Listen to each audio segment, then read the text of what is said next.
Ibu Bapak sekalian, Assalamualaikum warahmatullahi wabarakatuh. Selamat siang, salam sejahtera untuk kita semua. Selamat datang kembali di kelas virtual Perludem, masih bersama saya Dika dan Heroik. Nggak kerasa kita sudah masuk di pertemuan ke-9. Sekarang sudah di seri kedua bagian ke-6 tentang partai politik. Bagian ini adalah bagian lanjutan dari pertemuan hari Rabu kemarin. Mungkin review sedikit di pertemuan kemarin, kita telah berdiskusi tentang asal-usul partai politik, definisi partai politik, prinsip-prinsip demokratis partai politik, serta sekilas tentang sistem kepartaian. Kemarin juga sudah disinggung sedikit bagaimana teori-teori ini dikontekstualisasi di kondisi Indonesia. Ada Bu Lena juga di akhir memberikan sedikit pandangan yang komprehensif tentang partai politik di Indonesia yang mungkin bisa jadi pengantar untuk pembahasan lebih mendalam di pertemuan kali ini. Bagi Bapak Ibu sekalian yang memiliki pertanyaan, silahkan disampaikan pada kolom komentar atau kolom chat. Bagi Bapak Ibu sekalian juga yang ingin menyampaikan gagasan, pendapat juga dipersilahkan baik melalui kolom chat maupun secara langsung. Untuk pertemuan kali ini mudah-mudahan kita bisa tepat waktu, walaupun mulainya sedikit terlambat, tapi kalau kita lihat jadwal dari jam 13.30 sampai 14.30, tapi mohon maaf sekali, mungkin hanya akan dibatasi hingga maksimal pukul 3 ya, karena ada agenda lain yang tidak bisa ditinggalkan. Baik, Bapak Ibu sekalian, mari kita mulai diskusinya. Pemaparan pertama tentang partai politik, trajektori partai politik akan disampaikan oleh Mas Heroik. Silakan Mas Heroik, waktu dan tempat dipersiapkan. Terima kasih Mas Dika. Selamat sore Ibu Bapak sekalian. Assalamualaikum warahmatullahi wabarakatuh.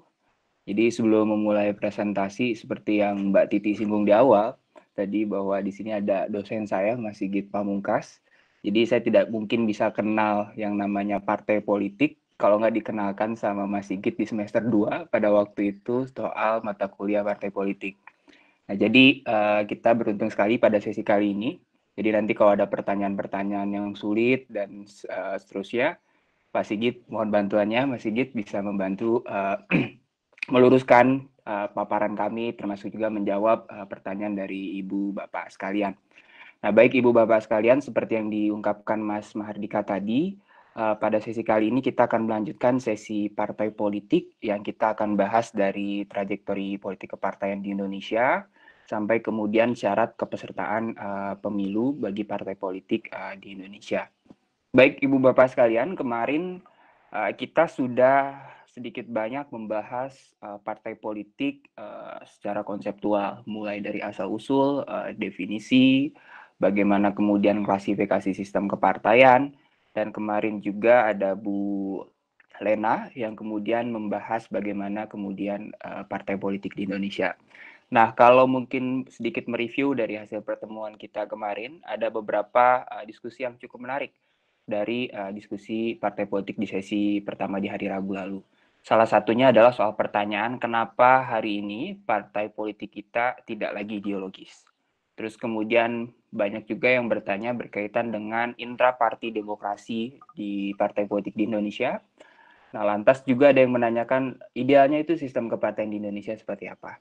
Nah, pada sesi kali ini kita akan sedikit banyak mereview khusus soal politik kepartaian di Indonesia, yang nanti saya dan Mas Mahardika akan bergiliran memaparkan beberapa pandangan berkaitan dengan partai politik di Indonesia. Nah, yang pertama, kami akan memulai dari trajektori politik kepartaian di Indonesia. Nah, kalau kita lihat Ibu Bapak sekalian, mohon maaf ini ada sedikit gangguan musik yang lewat. Semoga tidak mengganggu diskusi kita. Nah, jadi kalau kita lihat Ibu Bapak sekalian, ada 4 fase politik kepartaian di Indonesia. Yang pertama itu adalah prakemerdekaan. Nah, kalau kita lihat di prakemerdekaan, nanti kita akan bahas spesifik khususnya sebelum tahun 45, sebentar Ibu Bapak, ada gangguan sedikit.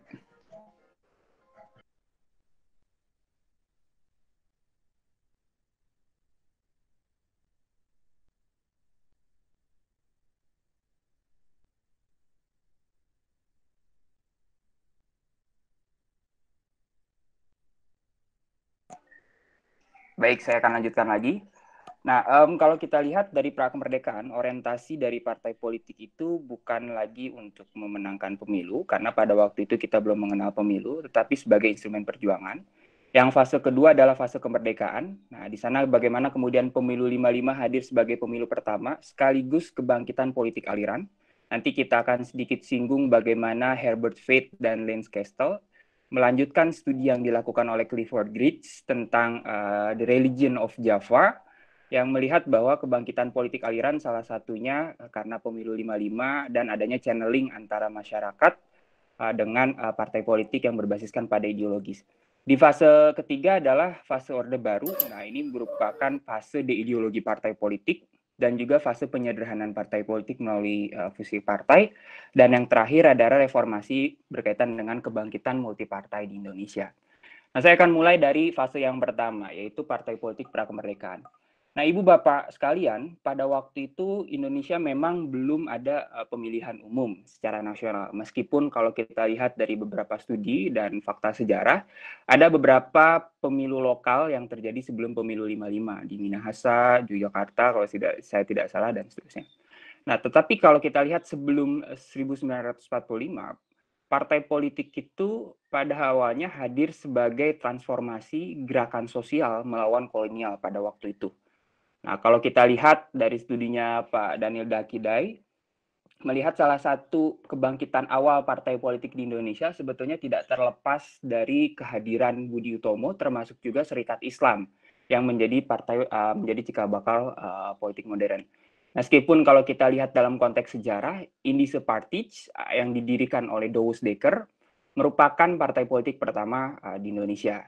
Nah, berikutnya kalau kita lihat meskipun pada awalnya Serikat Islam itu bukanlah partai politik, tetapi pada tahun 1921 SI atau Serikat Islam berubah menjadi Partai Serikat Islam dan di 1930 berubah menjadi Partai Serikat Islam Indonesia.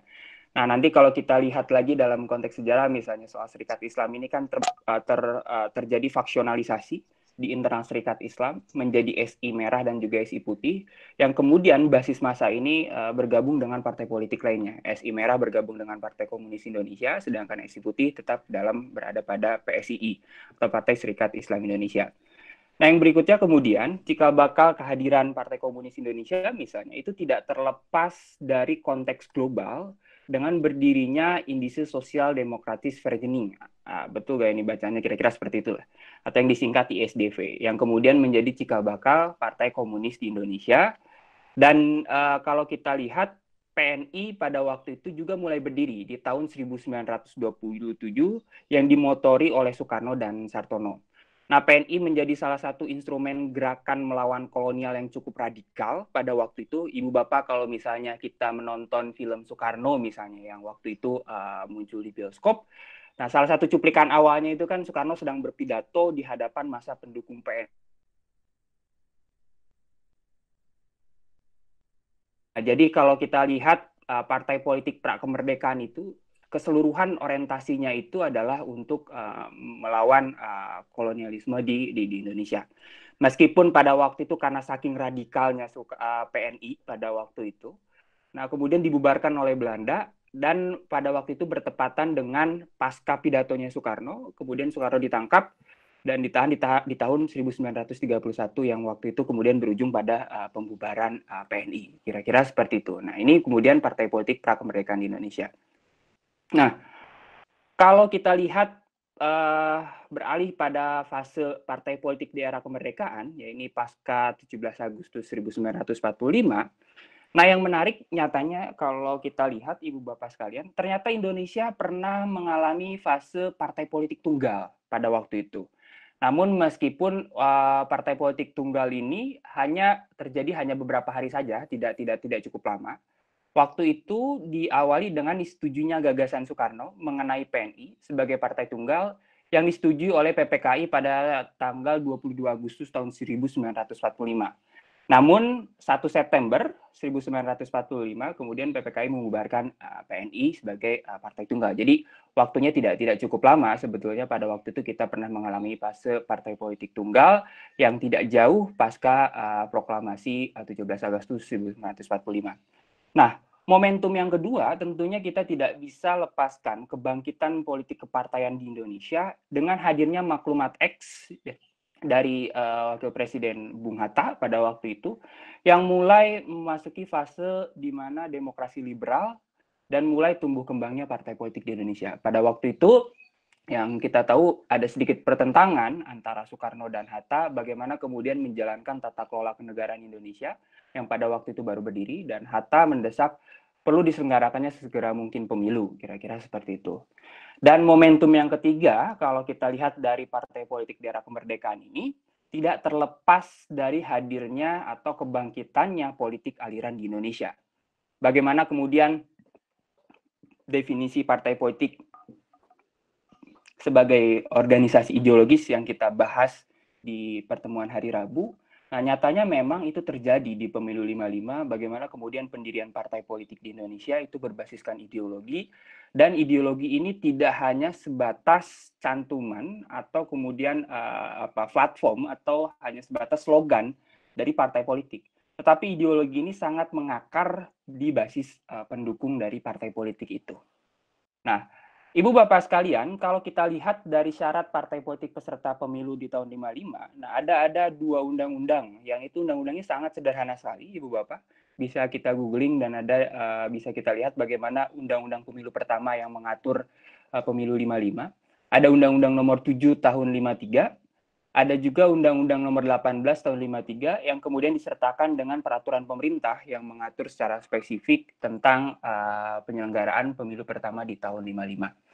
Nah, menariknya Ibu Bapak sekalian, tahun 55 pada waktu itu, kalau saya baca dari undang-undangnya, itu tidak ada syarat spesifik soal kepesertaan partai politik yang hari ini kita lihat, misalnya soal syarat berapa jumlah anggota, harus memiliki kantor. Nah, tapi kalau kita lihat di Undang-Undang 7 ataupun Undang-Undang 18, itu ternyata syarat yang perlu dipenuhi bagi partai politik untuk mengajukan calon, itu adalah mengajukan nama dan juga tanda gambar kepada panitia pemilihan.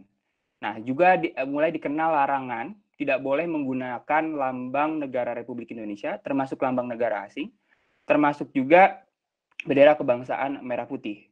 Nah, yang berikutnya adalah ketika ada satu partai politik dengan partai politik lainnya ternyata memiliki lambang yang sama ataupun nama yang sama, maka kemudian panitia pemilihan akan memutuskan berdasarkan perlindungan terlebih dahulu antar berbagai pihak. Dan terakhir kemudian barulah partai politik ditetapkan oleh panitia pemilihan dan diumumkan dalam berita negara. Nah, jadi kalau kita lihat kenapa banyaknya munculnya partai politik di tahun 55, karena memang syarat partai politik untuk menjadi peserta pemilu di tahun 55 itu sangat mudah sekali. Hanya kemudian perlu menyetorkan lambang gambar ataupun nama dari partai politik ke panitia pemilihan. Nah, ini salah satu hasil, ini adalah hasil dari pemilu 55 kita, Ibu Bapak sekalian, kurang lebih ada 34 partai politik yang kemudian masuk ke dalam parlemen di Indonesia pada waktu itu, baik di level DPR ataupun di level konstituante pada waktu itu. Nah, namun menariknya Ibu Bapak sekalian, sekalipun ada kurang lebih 34 partai politik yang kemudian masuk di parlemen Indonesia pada pemilu 55, tetapi kalau kita hitung dengan sistem kepartaian, Ibu Bapak sekalian, melalui indeks effective number parties in parlemen, nah, jadi nanti tidak perlu khawatir Ibu Bapak sekalian, nanti di sesi khusus sistem pemilu kita akan membahas spesifik soal bagaimana sih sebetulnya menghitung indeks INPP, dan kami harapkan nanti akan kami kirim filenya ke Ibu Bapak sekalian, jadi Ibu Bapak sekalian bisa langsung mengilustrasikan dan juga menghitung bagaimana kemudian INPP ini bekerja. Nah, Ibu Bapak sekalian, ternyata kalau kita lihat di INPP di pemilu 55, nyatanya itu hanya 4 partai politik dominan yang mempengaruhi interaksi dalam sistem kepartaian. Jadi pada waktu itu sekalipun banyak partai politik yang masuk ke kursi legislatif, nyatanya sistem multipartai di Indonesia di tahun 55 itu adalah multipartai sederhana atau limited pluralism seperti itu. Nah, ini menariknya dari pemilu 55, Ibu Bapak sekalian. Nah, yang berikutnya adalah, nah, dengan hadirnya banyaknya partai politik, tapi Herbert Feit dan Lance Castle yang coba memetakan dari studi awal salah satu sosiolog klasik, yaitu Clifford Geertz, yang melihat bagaimana kemudian pembelahan sosial masyarakat di salah satu daerah di Jawa. Nah, Haberfeld dan Lankestel melihat adanya kebangkitan politik aliran dari hasil pemilu 55 kita yang pertama itu. Nah, tentunya Ibu Bapak juga saya kira sudah mengenal betul soal bagaimana politik aliran ini bekerja, salah satunya dengan mengklasifikasikan 3 aktor utama yang memiliki afiliasi politik dan secara ideologis dengan partai-partai pemilu di tahun 55. Nah, salah satunya adalah aktor utamanya santri. Nah, santri adalah penganut Islam ortodoks yang dia mengenyam bangku pendidikan agama yang secara formal, yang berbasiskan pada kesalehan pada waktu itu, yang kemudian menjadi basis pendukung utama seperti Masyumi dan juga Nahdlatul Ulama. Seperti itu. Nah, jadi ada pembilahan jelas basis ideologi, basis masa partai politik pada waktu itu, bagaimana Masyumi dan NU banyak meraup perolehan suara dan juga anggota dari keduanya itu berdasarkan dari kalangan santri. Nah, yang berikutnya adalah abangan. Nah, abangan ini adalah penganut ajaran Islam juga, berbasiskan agama, tetapi dalam prakteknya dia bercampur dengan tradisi animisme. Seperti itu, atau sering juga disebut dengan tradisionalisme Jawa. Nah, afiliasi kuat dari kaum abangan ini adalah salah satunya dengan Partai Komunis Indonesia dan juga Partai Nasional Indonesia, PNI. Partai PNI. Seperti itu. Dan yang terakhir adalah priai. Nah, priai ini adalah merupakan aristokrat tradisional Jawa yang sebagian besar afiliasinya itu berkaitan dengan Partai Nasional Indonesia. Nah, jadi kalau kita lihat memang dari gambar ini, Ibu Bapak, ada yang kemudian basis ideologi dan juga pembilahan sosial politik di masyarakat berkebaikan dengan politik kepartaian di Indonesia dan juga berkaitan dengan genealogi kepartaian di Indonesia, ternyata dipengaruhi 2 faktor. Satu faktor internal, yaitu faktor tradisi dari Indonesia itu sendiri, bagaimana kemudian struktur sosial masyarakat di Indonesia sudah terbilah dalam santri, abangan, dan priai. Tapi di sisi lain juga ada pengaruh barat. Nah, pengaruh barat ini berkaitan dengan tradisi tadi, berkaitan dengan genealogi PKI yang itu tidak terlepas dari SDV yang muncul dari barat pada waktu itu dan juga berbasiskan pada ideologi sosialis demokrat yang waktu itu nanti akan muncul dengan partai Murba yang didirikan oleh Tan Malaka, kira-kira seperti itu. Nah, Ibu Bapak sekalian, kita beralih dari fase era kemerdekaan ke demokrasi terpimpin. Nah, ini menjadi era baru juga dalam konteks politik kepartaian di Indonesia. Dan kalau kita lihat demokrasi terpimpin ini kan tidak terlepas dari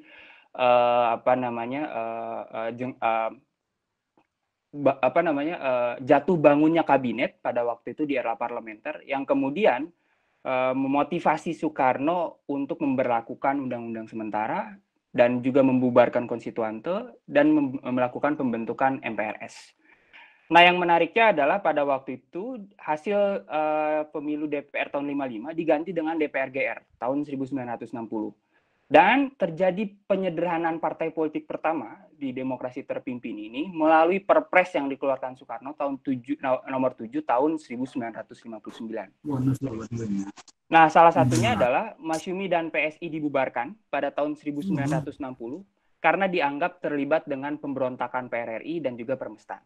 Nah, sehingga pada waktu itu dari hasil pemilu 55 dan yang ada di DPR waktu itu hanya ada pengakuan 8 partai politik.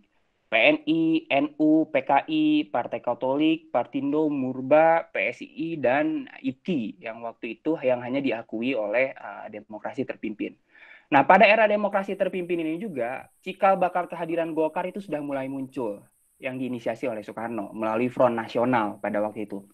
Meskipun belum ditransformasikan ke dalam partai politik, tetapi kemudian Front Nasional dengan kehadiran golongan karya pada waktu itu ini menjadi salah satu mesin politik yang kemudian nyatanya dimanfaatkan oleh rezim Orde Baru sebagai salah satu agenda penyederhanaan partai politik dan juga floating mass yang nanti kita akan bahas pada pada fase berikutnya.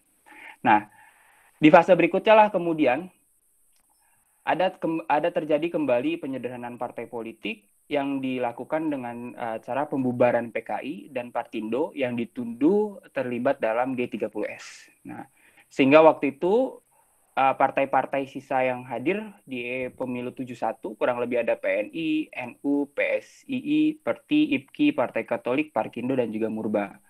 Nah, Yang tadi sempat saya singgung di awal, bagaimana kemudian genealogi Golkar itu sudah mulai muncul sebetulnya di Demokrasi Terpimpin. Ada salah satu buku menarik, saya kira ini yang bisa kita baca bersama-sama, Ibu Bapak, bukunya David Riff soal Golkar.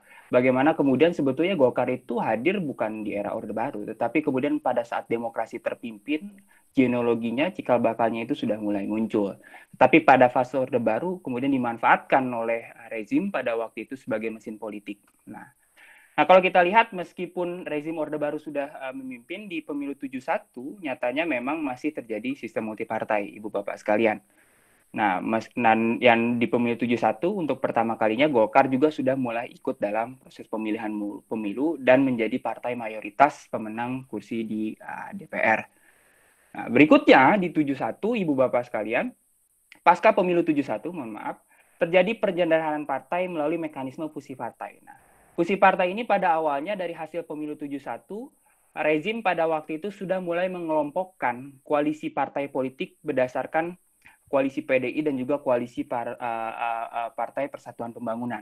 Jadi sebelum munculnya PDI dan juga P3, jadi dari hasil pemilu 71 pada waktu itu Soeharto sudah memulai pembentukan koalisi secara paksa di level DPR dengan menggabungkan beberapa partai politik ke dalam kelompok PDI dan juga pada kelompok Partai Persatuan Pembangunan. Mohon maaf, ini salah ketik, bukan kelompok Demokrasi Pembangunan, tapi Demokrasi Indonesia, seperti itu. Nah, yang berikutnya adalah tahapan yang paling fundamental dari politik kepartaian di Indonesia pasca pemilu 71, selain adanya fusi partai tadi, penggabungan dari kelompok PNI, IPKI, Murba, Parkindo, dan Partai Katolik ke dalam PDI, atau berbasiskan pada ideologi partai materialis dan juga spiritualis, sedangkan kelompok Persatuan Pembangunan yang digabungkan itu antara lain NU, Permusi, PSII, Perti, dan menjadi partai spiritualis materialis pada waktu itu. Nah, momentum pentingnya adalah adanya deideologisasi kepartaian politik di Indonesia. Nah, seperti kita diskusikan pada hari Rabu lalu, memang deideologisasi kepartaian di Indonesia tidak terlepas dari adanya fusi kepartaian dan juga floating mass yang dilakukan pada rezim otoritarian Orde Baru pasca pemilu 71 pada waktu itu. Nah, salah satunya adalah diberlakukan asal tunggal dan adanya pelarangan struktur kepartaian selain Partai Golkar sampai dengan ke desa. Nah, jadi PDI ataupun Partai Persatuan Pembangunan pada waktu itu tidak boleh memiliki kepengurusan sampai dengan level desa. Nah, lantas dari sejak pasca pemilu 71 itu kita memasuki sistem dua partai, atau kalau kita rujuk pada studinya Profesor Afan Ghaffar, beliau menyebut juga sebagai hegemonic state party system. Nah, karena ada satu partai yang kemudian menghegemoni pola interaksi sistem kepartaian di dalam parlemen kita, yaitu adalah Golkar. Nah, meskipun kami sudah menghitung sejak pemilu Orde Baru, indeks efektif number parties in parlemen kita dari Orde Baru sampai dengan 98 memang tidak pernah terlepas dari sistem dua partai, dan juga ada dua pemilu yang masuk ke kategorisasi sistem satu partai, yaitu di mana Golkar mendominasi hasil pemilihan umum kita. Nah, berikutnya saya serahkan ke Mas Mahardika untuk menjelaskan bagaimana partai politik pasca reformasi. Silakan Mas Dika.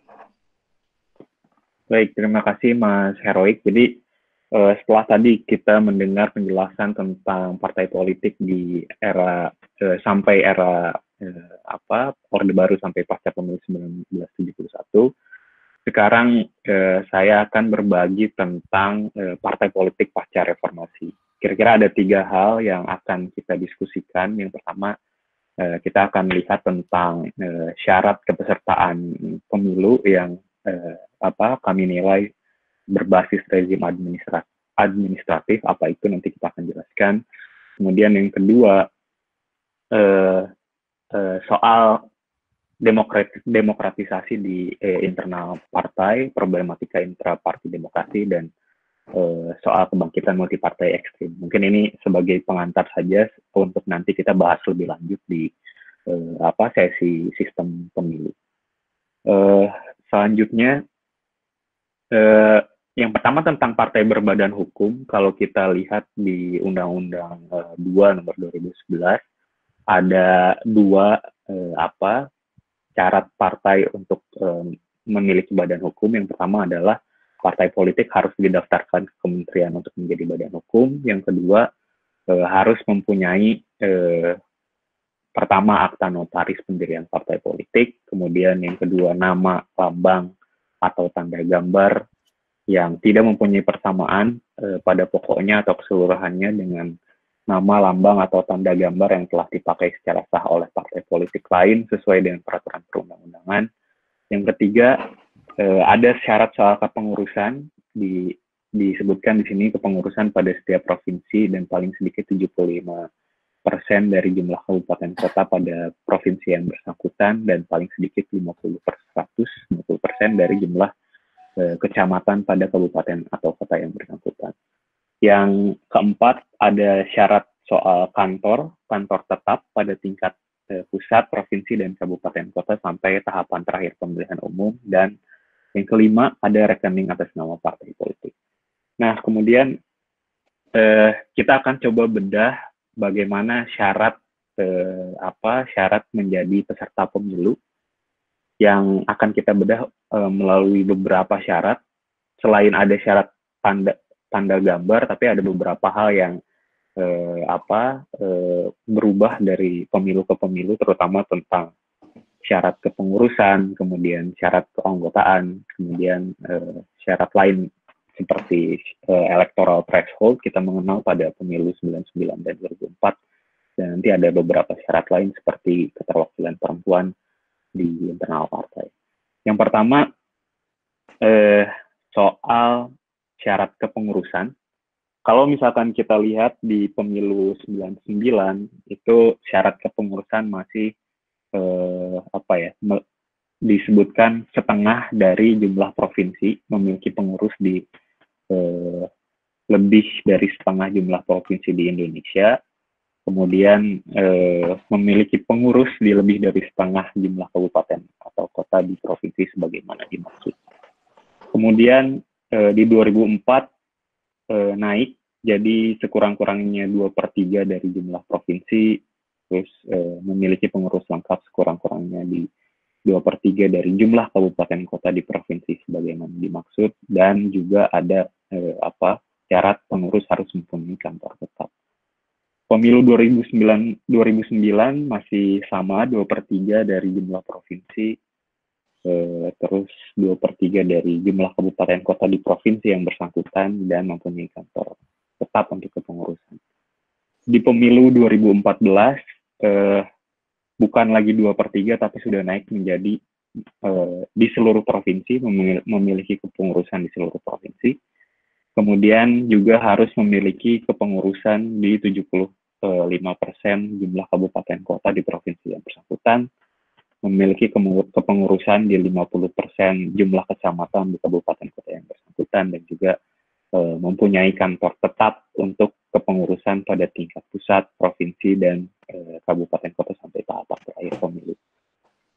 Di pemilu terakhir 2019 syaratnya masih sama, kepengurusan di seluruh provinsi, kemudian kepengurusan di 75% jumlah kabupaten kota di provinsi yang bersangkutan, kemudian 50% di jumlah kecamatan di kabupaten kota yang bersangkutan, juga mempunyai kantor tetap untuk kepengurusan pada tingkatan pusat, provinsi, dan kabupaten kota sampai tahapan terakhir. Kalau kita lihat syarat kepengurusan dari pemilu ke pemilu, bisa kita lihat ini terus naik ya dari setengah, kemudian 2/3, kemudian 75% dan 100%, dan di terakhir 100% seluruh provinsi. Kemudian syarat kedua yang kita lihat, syarat keanggotaan.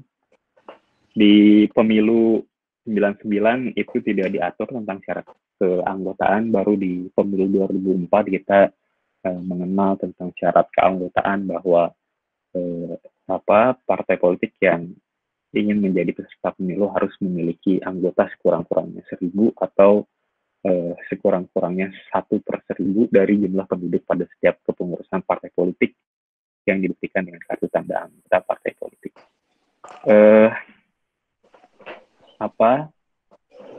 Kemudian di pemilu-pemilu selanjutnya tidak ada perubahan yang cukup signifikan, masih memiliki anggota sekurang-kurangnya 1.000 orang atau 1/1000 dari jumlah penduduk pada setiap kepengurusan partai politik yang dibuktikan dengan kepemilikan kartu tanda anggota. Di pemilu 2019 juga masih sama seperti itu. Lanjut, mungkin sebentar, saya lihat syarat untuk ikut pemilu mendatang mungkin ya di presentasi selanjutnya.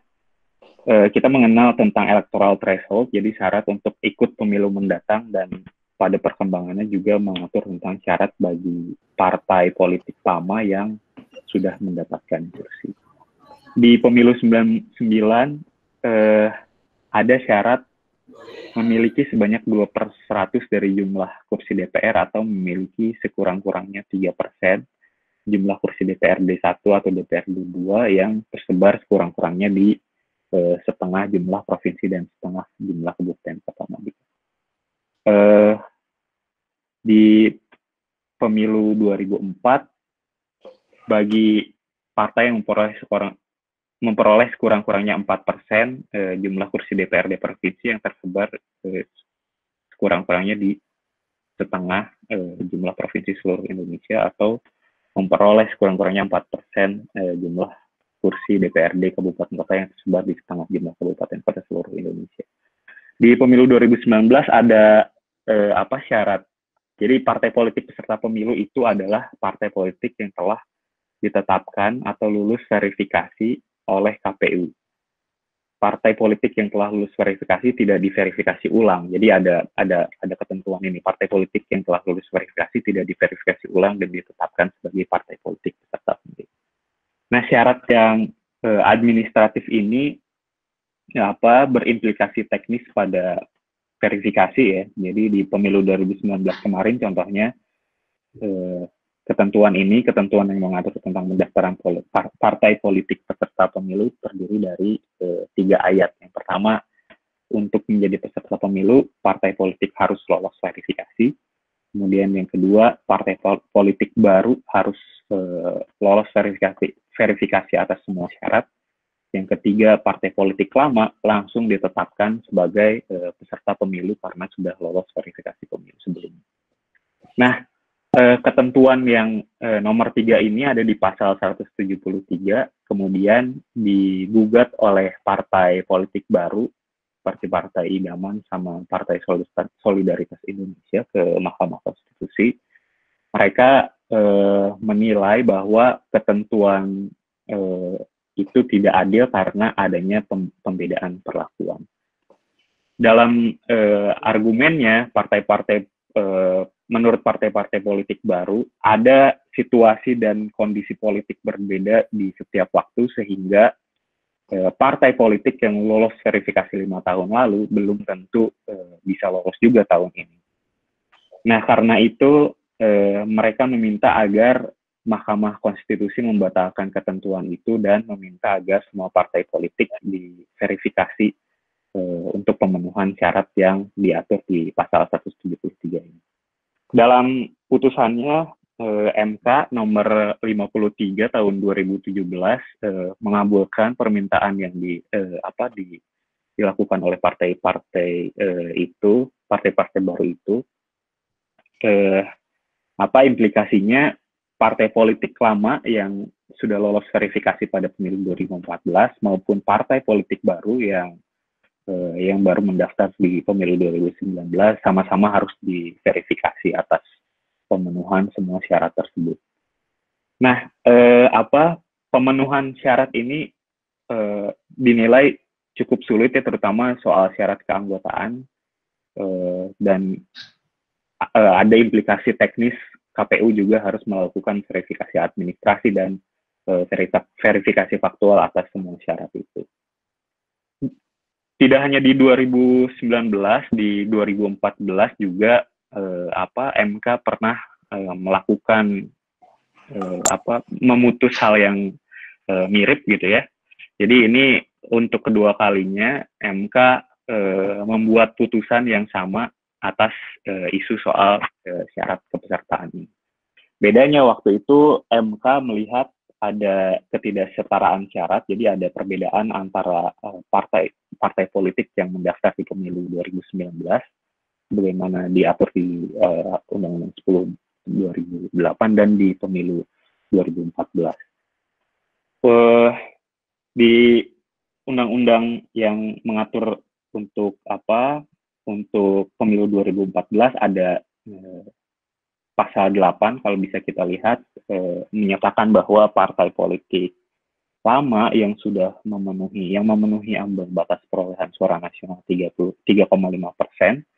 Ini juga berarti partai politik yang sudah memiliki kursi di DPR langsung ditetapkan sebagai peserta pemilu, sedangkan partai politik yang tidak memiliki kursi di DPR menurut Undang-Undang 8 2012 wajib memenuhi syarat memiliki kepengurusan di 100% provinsi, 75%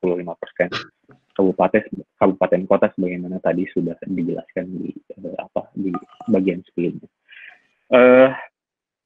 Di gugatan di pemilu 2019 ini ketentuan syarat partai politik di Undang-Undang 8 2012 dan 7 2017 memang sama, tapi pembuat undang-undang berpandangan karena ini mempertimbangkan kesamaan syarat, mereka yakin gitu ya bahwa MK akan menolak gugatan partai-partai baru tersebut. Tapi argumen dari partai-partai baru kan pada gugatan kala itu tidak lagi argumennya beda gitu. Sekarang mereka mempersoalkan soal situasi dan kondisi yang berbeda antara kemampuan partai politik untuk memenuhi syarat tahun ini dengan 5 tahun lalu. Kalau misalkan kita telisik dari perdebatan soal syarat administrasi ini, terlihat sekali semangat partai-partai lama yang sudah menguasai parlemen untuk mempersulit gitu ya hadirnya partai politik baru sebagai peserta pemilu yang ini menjadi pangkal masalah. Nah, itu yang kita sebut dengan rezim administratif yang semangat itu membuat partai-partai politik membuat ketentuan yang tidak rasional dan tentu saja melanggar prinsip-prinsip pemilu demokratis yang juga melanggar konstitusi.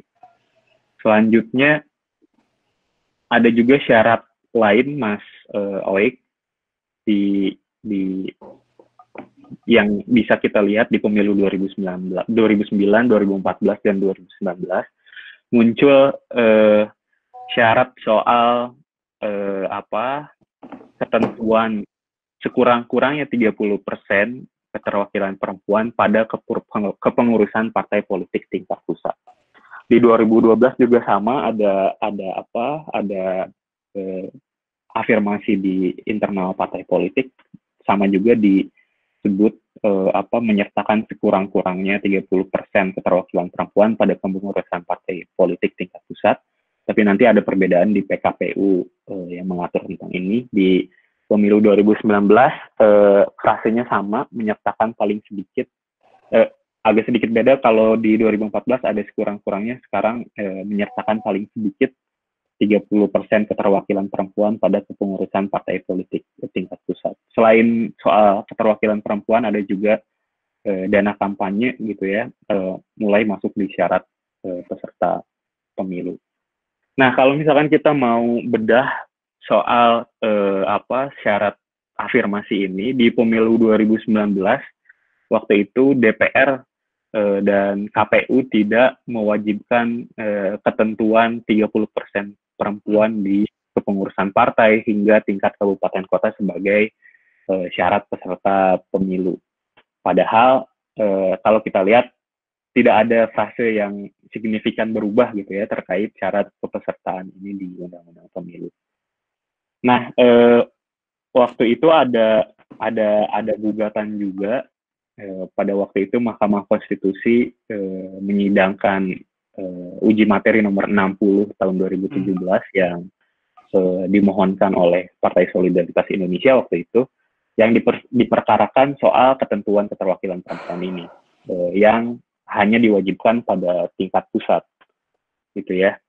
Sementara untuk tingkat provinsi dan kabupaten kota tidak ada kewajiban untuk memenuhi 30% perempuan di kepengurusan.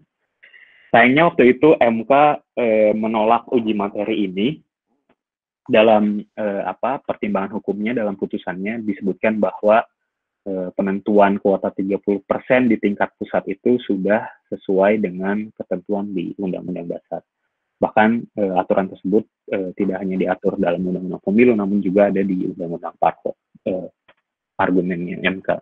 Sehingga apabila ketentuan itu diubah, nanti katanya akan terjadi ketidaksesuaian antara Undang-Undang Pemilu dan Undang-Undang Partai Politik terkait syarat keterwakilan ini di dalam kepengurusan parpol.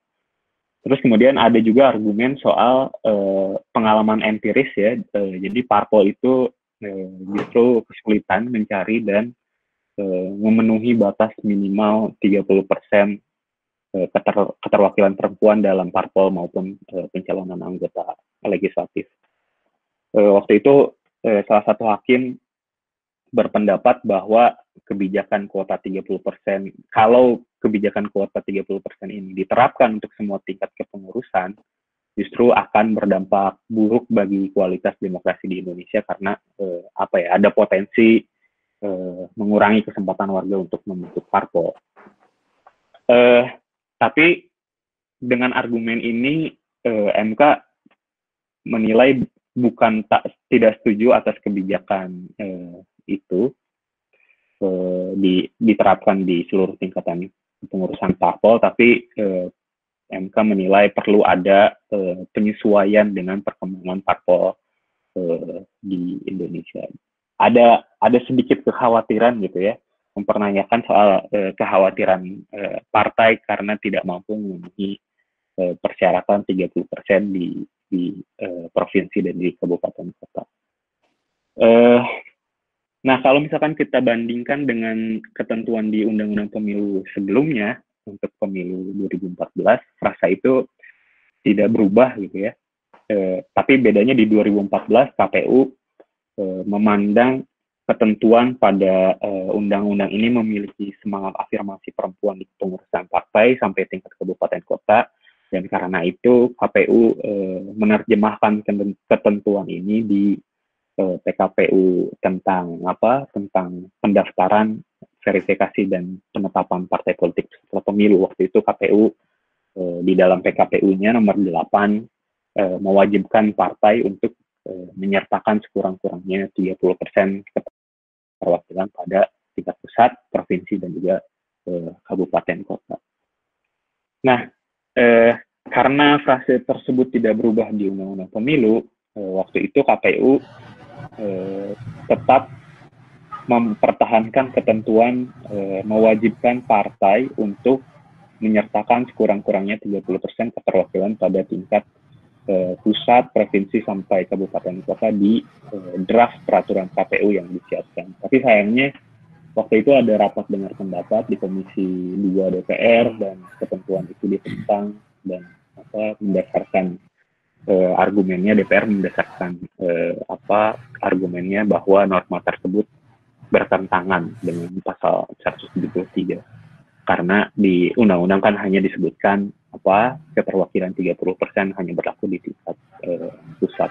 Nah, mau tidak mau KPU juga harus manut gitu ya terhadap pandangan DPR karena itu tadi ada ketentuan kewajiban konsultasi yang forum rapat dengar pendapatnya bersifat mengikat. Akhirnya di PKPU 11 2017 menyebut partai menyertakan paling sedikit 30% keterwakilan perempuan hanya di tingkat pusat gitu. Nah, sebetulnya Perludem sendiri mendorong agar sebetulnya keterwakilan perempuan di internal partai ini tidak hanya di tingkat pusat tapi juga sampai ke kabupaten kota. Yang kenapa demikian? Karena partai harusnya menjadi pusat kaderisasi dan sumber perekrutan calon legislator. Jadi kalau misalkan kita buka keterwakilan perempuan di kabupaten kota itu dia bisa belajar dulu di internal partainya untuk kemudian nanti jadi jalur saluran kaderisasi untuk nanti ditempatkan di jabatan-jabatan publik seperti di calon kepala daerah ataupun di calon anggota legislatif seperti itu. Terus kemudian di slide selanjutnya soal jumlah partai politik dengan syarat yang berbeda-beda itu kita bisa lihat ternyata partai yang baik itu yang menjadi peserta maupun yang lolos ke DPR tidak jauh berbeda gitu ya. Dari pemilu 99 ada 21 partai, kemudian menurun jadi 17. Tapi di 2009 sampai 2019 hampir relatif stabil dari 9, 10 sampai 9 partai yang lolos ke DPR. Nah, kalau kita lihat sistem kepartaiannya, kita menghitung effective number of parliamentary parties. Jadi kalau kita ingat kembali paparan tentang sistem kepartaian kemarin, Sartori tidak hanya melihat jumlah partainya, tapi lebih melihat konsentrasi kursi efektif yang diperoleh partai untuk mempengaruhi proses pengambilan keputusan. Jadi indeks INPP-nya kalau kita lihat di 99 4,7 multipartai sederhana, meskipun banyak partai tapi indeksnya rendah di 4,7, tapi dari 2004 ke 2019 dia masuk ke dalam multipartai ekstrim. Jadi ada 3 sampai ada lebih dari 5 partai, lebih dari 6 partai relevan di parlemen. Nah, bagaimana sebetulnya tawaran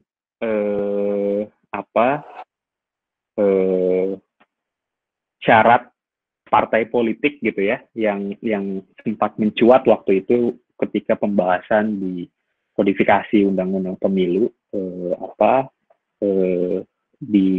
oleh sekretariat bersama masyarakat sipil. Jadi kita melihat bahwa syarat partai politik untuk menjadi peserta pemilu terus diperberat, dan ini juga dianggap tidak adil bagi partai politik baru. Jadi bagaimana sih sebetulnya kita bisa menyeimbangkan agar nggak terlalu banyak yang daftar, tapi juga adil gitu ya bagi partai politik baru. Waktu pembahasan kodifikasi undang-undang pemilu muncul wacana sistem liga gitu ya. Jadi syarat kepesertaan ini disesuaikan dengan sistem pemilu yang akan dianut, terutama penjadwalan pemilu. Nah, karena kita merekomendasikan pemilu nasional dan daerah yang nanti berkonsekuensi pada perbedaan antara syarat kepesertaan partai di masing-masing level. Kalau misalkan kita lihat di tabel di layar Bapak Ibu semua, untuk pemilu nasional itu cakupan daerah pemilihannya seluruh provinsi dan kabupaten kota yang ada di Indonesia untuk memilih DPR sama presiden dan wakil presiden, kemudian juga DPD. Kemudian di pemilu daerah itu memiliki ruang lingkup kontestasi yang lebih sempit, hanya di provinsi atau kabupaten tertentu saja.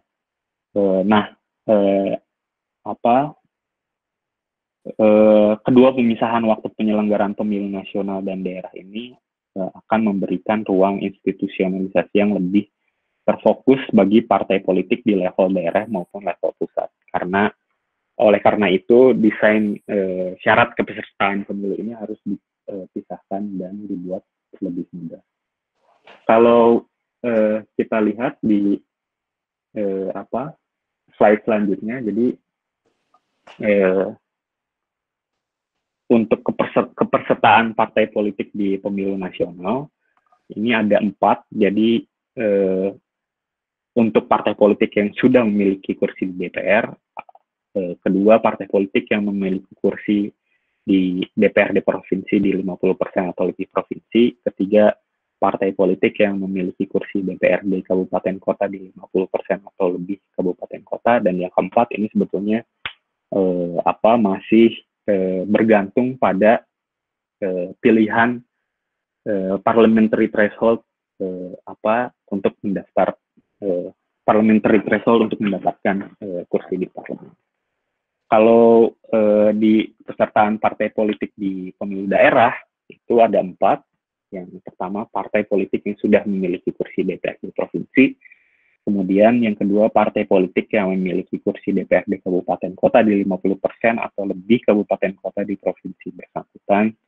Yang ketiga, partai politik yang memenuhi ambang batas perolehan suara kurang-kurangnya 3%. Ini juga bergantung sama pilihan parliamentary threshold. Nanti akan kita bahas di seksi khusus di sistem pemilu. Dan yang keempat, bagi partai politik baru, itu dia membuktikan bahwa mereka memiliki dukungan warga negara yang memiliki hak pilih kurang-kurangnya sama dengan jumlah suara dari kursi terakhir yang diperoleh partai politik peserta pemilu di satu daerah pemilihan pemilu DPRD provinsi pada pemilu terakhir. Jadi nanti partai politik itu mulai dari pemilu daerah dulu, setelah mereka punya kursi baru. Kalau misalkan mau naik lagi ke pemilu nasional, dia daftar ke pemilu nasional. Nah, format pemilu nasional dan pemilu daerah ini dinilai bisa berpengaruh positif dalam mengurangi jumlah partai politik peserta pemilu yang juga akhirnya akan berpengaruh pada upaya menyederhanakan sistem kepartaian di parlemen. Dengan seleksi partai politik peserta pemilu nasional melalui pemilu daerah ini juga bertujuan mendorong partai politik untuk membangun akar rumput di daerah.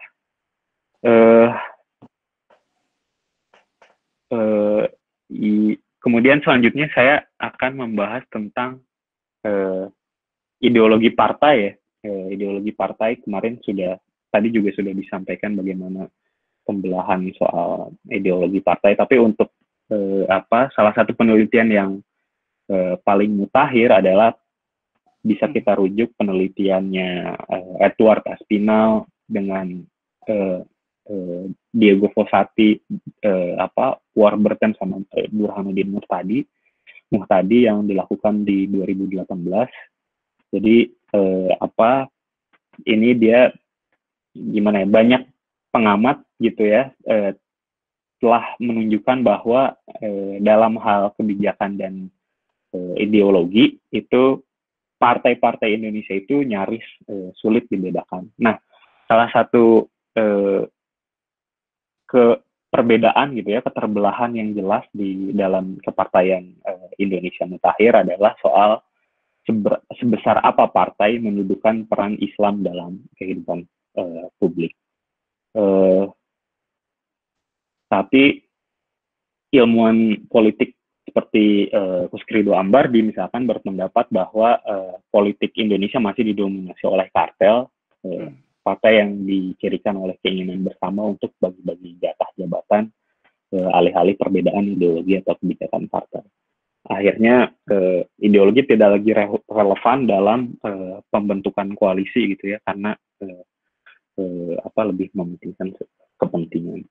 Nah, riset ini kalau bisa kita baca, risetnya memeriksa sebetulnya bagaimana sih persepsi para elit politik tentang kecenderungan ideologis baik partai mereka sendiri maupun partai saingan.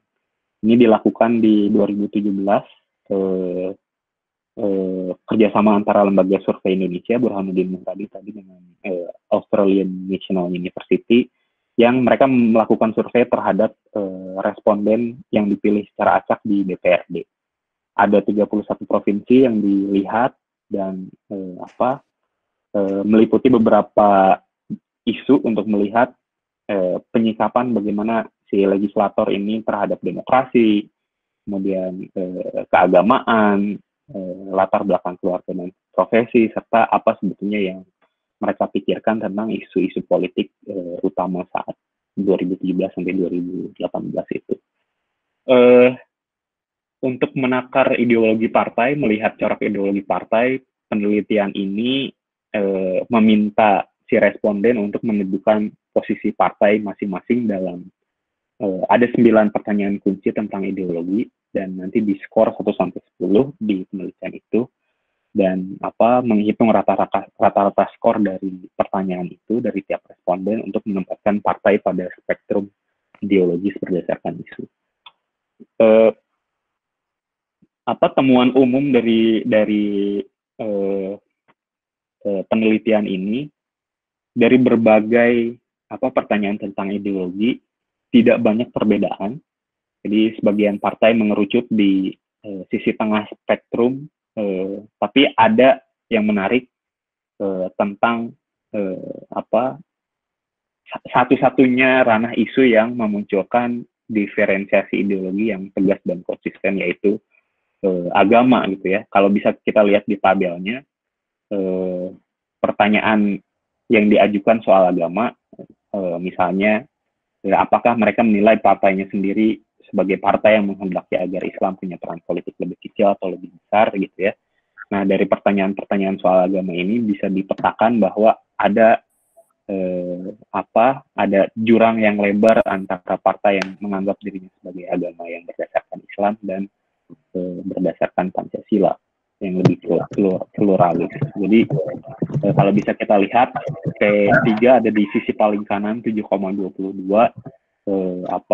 dan partai PDIP itu di 1,82. Jadi dia paling Pancasilais dibandingkan saya.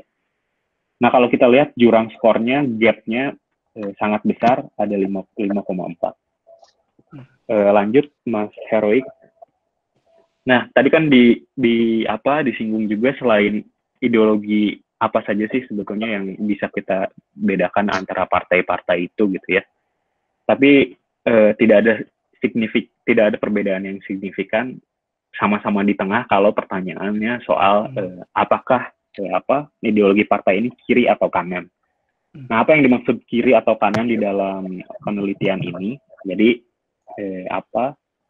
ideologi kiri ini di dalam penelitian ini didefinisikan sebagai dukungan atas campur tangan negara di bidang ekonomi, terus kemudian redistribusi kemakmuran melalui anggaran kesejahteraan, sama kebijakan-kebijakan soal sosial progresif yang menyokong hak-hak perempuan dan minoritas. Tidak ada perbedaan yang signifikan sebagaimana perbedaan antara Islam dan Pancasila tadi. Begitu pula dengan soal ekonomi di slide selanjutnya. Jadi untuk apakah partai-partai ini punya sikap berlainan seputar kebijakan ekonomi, ada pertanyaan seperti apakah partai lebih mendukung pertumbuhan ekonomi atau pertumbuhan ekonomi atau kesetaraan ekonomi. Ini juga berkaitan dengan ideologi kiri dan kanan tadi. Nah, hampir sama, tidak ada perbedaan signifikan di antara partai-partai ini, masih di tengah, semua ngumpul di tengah, tidak ada perbedaan signifikan yang jurangnya jauh gitu, seperti perbedaan antara Islam dan Pancasila. Mungkin demikian Mas Heroik untuk soal persyaratan partai peserta pemilu, dan sedikit tentang corak ideologi partai dari penelitian yang paling mutakhir yang bisa kita rujuk. Baik, makasih Mas Dika. Ibu Bapak, saya akan melanjutkan. Isu yang terakhir adalah soal intraparti demokrasi. Nah, spesifiknya adalah soal demokratisasi seleksi kandidat yang dilakukan oleh partai politik. Di sesi hari Rabu kemarin, Mas Dika sudah memaparkan beberapa indikator dasar ketika kita ingin membaca intraparti demokrasi. Nah, intraparti demokrasi salah satu elemennya adalah soal rekrutmen, ada juga soal rotasi kepemimpinan yang reguler di internal partai politik, ada juga pengelolaan keuangan partai, terus juga ada mekanisme pengambilan keputusan di internal partai politik. Nah, Dimensi rekrutmen salah satunya yang menjadi salah satu indikator dari konteks intraparti demokrasi. Nah, Ibu Bapak sekalian, saya meminjam kerangka analisa yang dilakukan oleh Peter Katz dan juga William Crotty dalam bukunya Handbook of Political Parties. Dia melihat ada kurang lebih 3 pertanyaan mendasar yang perlu dijawab ketika kita ingin melacak seberapa jauh demokratisasi internal partai itu bisa bekerja dalam segi rekrutmen politik. Nah, pertanyaan yang pertama adalah siapa yang memenuhi syarat. Nah, siapa yang memenuhi syarat ini berkaitan dengan mekanisme regulasi yang ada, apakah itu regulasi undang-undang partai, regulasi undang-undang pemilu, termasuk regulasi internal partai politik. Nah, jadi ada kurang lebih 3 regulasi yang bisa kita lacak untuk menjawab siapa yang memenuhi syarat. Yang berikutnya adalah pertanyaan yang tidak kalah penting, yang menurut Katz dan Crotty penting untuk dijawab ketika kita membaca intraparti demokrasi dari segi rekrutmen politik, adalah siapa yang mencalonkan.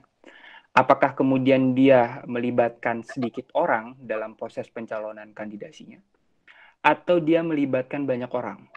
Apakah kemudian dia bersifat inklusif, terbuka, atau dia tertutup?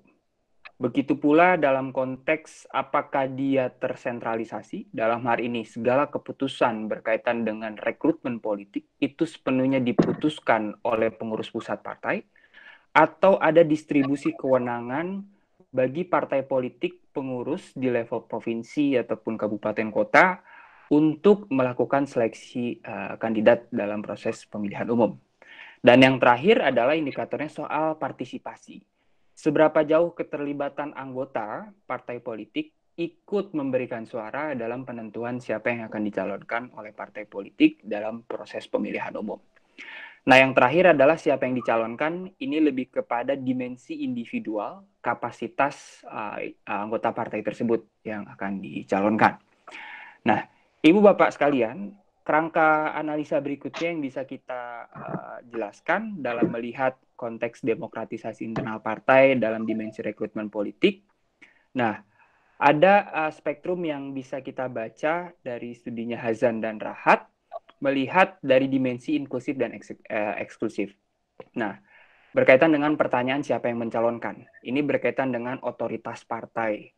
Nah, kalau kita lihat Ibu Bapak sekalian, dia melihat dari spektrum inklusif dan juga ke kanan adalah eksklusif.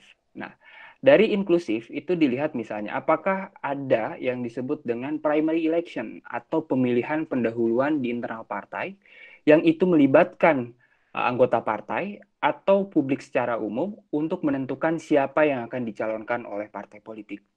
Nah, kalau kita rujuk studi kasus di Amerika Serikat misalnya, Ibu Bapak sekalian. Nah, kita kan beberapa bulan terakhir menyaksikan bagaimana primary election yang dilakukan oleh Partai Republik dan juga Partai Demokrat untuk menentukan siapa yang akan dicalonkan dalam pemilu presiden mendatang di Amerika Serikat. Yang akan dicalonkan oleh Partai Republik ataupun Partai Demokrat melalui mekanisme pemilihan internal partai. Nah, primary election atau pemilihan pendahuluan di internal partai ini ada 2 jenis, Ibu Bapak sekalian. Jenis yang pertama adalah open primary.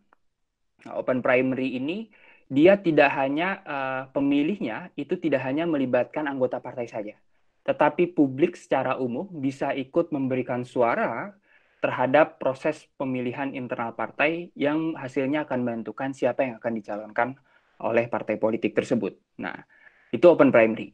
Sedangkan closed primary itu pemilihnya khusus anggota partai politik saja. Jadi setiap orang yang memilih kartu anggota partai atau dia menjadi bagian dari membership partai, dia berhak memiliki hak suara untuk menentukan dalam proses pemilihan di internal partai siapa yang akan dicalonkan oleh partai politik tersebut, baik dalam pemilihan umum eksekutif ataupun pemilihan umum legislatif. Nah, di Amerika Serikat sendiri memang dalam beberapa negara bagian ada yang melakukan open primary, ada juga yang melakukan closed primary. Nah, kita geser sedikit misalnya. Selain melalui mekanisme pemilu, kita sering kenal juga ada mekanisme konvensi partai atau musyawarah partai misalnya. Anggota partai yang melibatkan anggota partai. Tapi ada juga misalnya anggota partai, mohon maaf, struktur partai yang sengaja membuat desain struktur kelembagaan yang khusus berperan untuk melakukan seleksi kandidat. Nah, kalau bahasa politik kepartaiannya disebut dengan selectorate atau divisi partai atau struktur partai yang memang dia dibentuk khusus untuk menjaring pencalonan dalam pemilihan umum yang akan dicalonkan oleh partai tersebut. Nah, yang berikutnya adalah komite nominasi. Nah, komite nominasi sebetulnya hampir sama dengan selektorat tersebut yang memang dibentuk oleh partai politik, tetapi dia keterlibatan anggotanya hanya sedikit. Jadi hanya segelintaran elit yang kemudian terlibat dalam komite nominasi ini, yang tugasnya untuk menjaring kandidat-kandidat yang akan dicalonkan oleh partai. Dan tentunya dari spektrum yang terakhir di kanan adalah eksklusif. Bagaimana kemudian penentuan pencalonan itu dilakukan oleh satu kepemimpinan tunggal, yaitu misalnya hanya ketua umum partai politik saja. Nah, Ibu Bapak sekalian, dari spektrum ini sebetulnya kita bisa lihat juga bagaimana sih sebetulnya tradisi rekrutmen politik partai politik di Indonesia dari pemilu-pemilu sebelumnya. Misalnya kalau kita lihat di beberapa pemilu terakhir, misalnya PKS, dia melakukan yang disebut dengan pemilihan raya. Nah, apakah dia masuk dalam mekanisme primary election atau pemilihan pendahuluan yang dilakukan oleh internal partai? Nah, kalau kita lihat mekanismenya pemilihan raya atau pemiranya PKS, itu memang melibatkan anggota-anggota partai untuk memberikan suara siapa yang kemudian akan dicalonkan oleh PKS dalam proses pemilihan umum.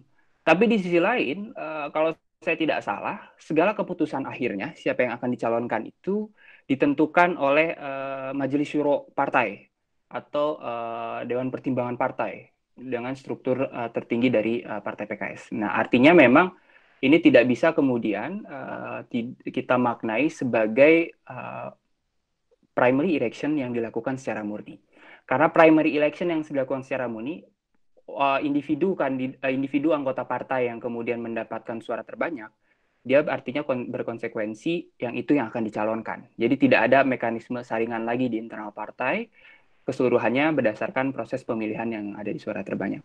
Nah, di sisi lain misalnya partai-partai politik lain, Ibu Bapak lihat misalnya ada di dalam ADRT partai, segala bentuk pencalonan dari